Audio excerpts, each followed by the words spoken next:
Bonjour amis, je veux vous parler de la voiture BMW E38.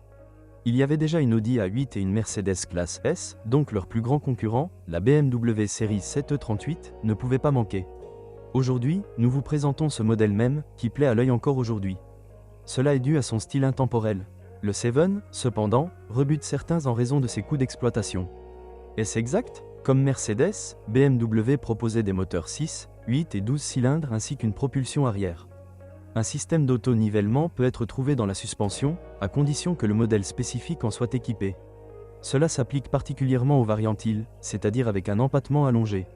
Moteur. Initialement, la série 7E38 était proposée uniquement avec des moteurs à essence V8 d'une cylindrée de 3 litres, 218 chevaux, et 4,0 L, 286 chevaux, et le vaisseau amiral 5,4 V12, 326 chevaux.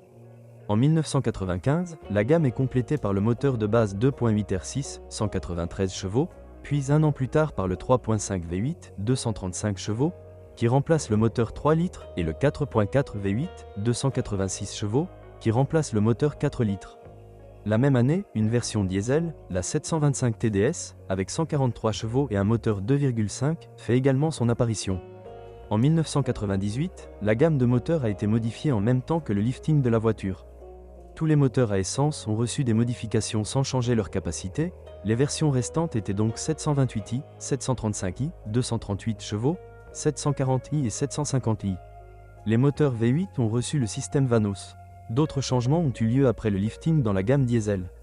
Le faible moteur 2,5, qui a survécu jusqu'en 2000, a été complété par un moteur diesel R6 de 2,9 litres avec le système Common Rail, développant 184 chevaux, 193 chevaux la dernière année de production. Il y avait aussi un puissant V8 3.9 développant 238 chevaux en 1999 et 245 chevaux plus tard. La voiture avec le moteur en ligne était marquée du code 730D, tandis que le diesel V8 était marqué 740D. Il convient de noter ici que les variantes longues n'étaient proposées qu'avec des moteurs à essence. Les modèles 735i, 740i, 750i, 730D et 740D étaient équipés uniquement de boîtes de vitesses automatiques. Dans les autres modèles, la variante de base était manuelle. On peut également ajouter que le tuner Alpina a préparé sa propre variante de la limousine sportive, en créant deux versions de l'E38 basées sur la 750i. L'un d'eux était doté d'un moteur alésé à une cylindrée de 5,7 litres, développant 387 chevaux. La deuxième variante avait 6 litres et 430 chevaux. Alpina a désigné le 7 par l'abréviation B12. Quel moteur choisir? Bien entendu, les experts recommandent les moteurs à essence, que nous vous recommandons de faire vérifier très soigneusement dans un centre de service qui s'occupe des voitures de cette marque. Les meilleurs seront les V8, qui sont un compromis entre performance, durabilité, fiabilité et consommation de carburant. Les moteurs 2,8 ont tendance à surchauffer, tandis que les V12 sont très durables, mais aussi gourmands en carburant et potentiellement coûteux à réparer. Alors si vous voulez un moteur essence, optez pour un V8, mais lequel? Il est préférable de choisir les versions 3.5 ou 4.4, plus récentes et très résistantes aux rigueurs de l'utilisation. La plus petite unité conviendra mieux à ceux qui apprécient une consommation de carburant plus faible, tandis que la plus grande est légèrement plus rapide. La version 728i n'est pas mauvaise, mais il faut garder un œil sur la température du moteur. Les opinions terribles sur le 725 TDS sont en partie vraies, il a des problèmes avec le système d'injection. Mais d'un autre côté, ces moteurs sont déjà si connus que la réparation n'est ni coûteuse ni difficile.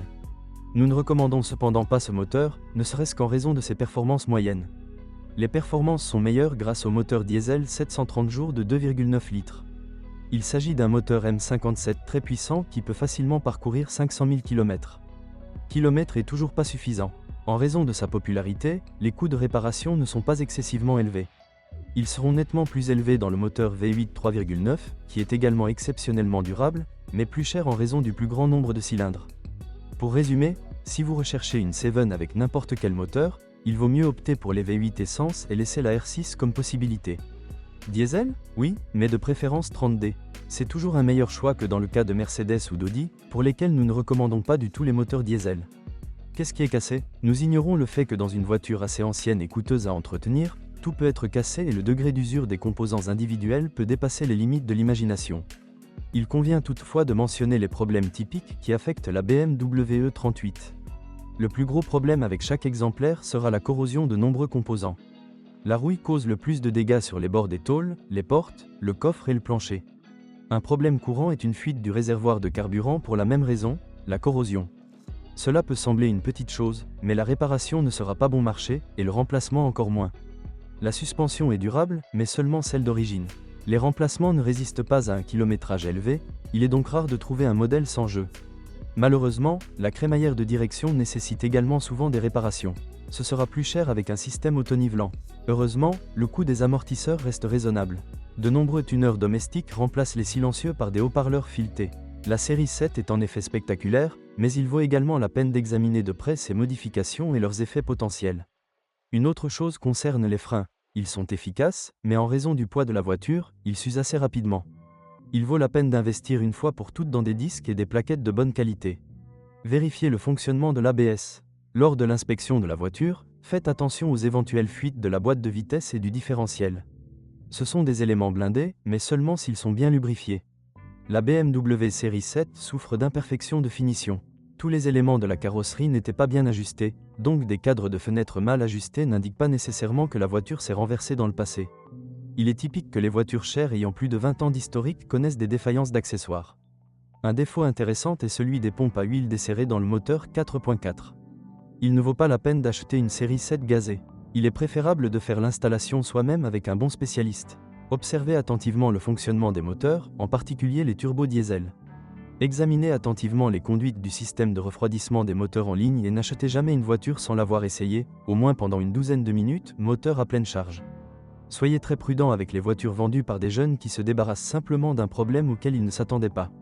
La bonne nouvelle est la présence de chaînes de distribution durables sur tous les moteurs, mais nous recommandons de vérifier la chaîne et de remplacer préventivement la pompe à eau, en particulier sur la R6. Certainement, à condition que vous recherchiez une berline bon marché et de bonne qualité. Bien sûr, il faut être conscient des négligences potentiellement majeures de la part des anciens utilisateurs, mais d'un autre côté, le 38 est définitivement un choix plus sûr que le 65, qui ne deviendra jamais un classique comme la Mercedes W220. Merci de m'écouter, n'oubliez pas de vous abonner à la chaîne et de noter ma vidéo. Si vous connaissez des problèmes avec cette voiture que je n'ai pas mentionnée, assurez-vous de les publier dans les commentaires.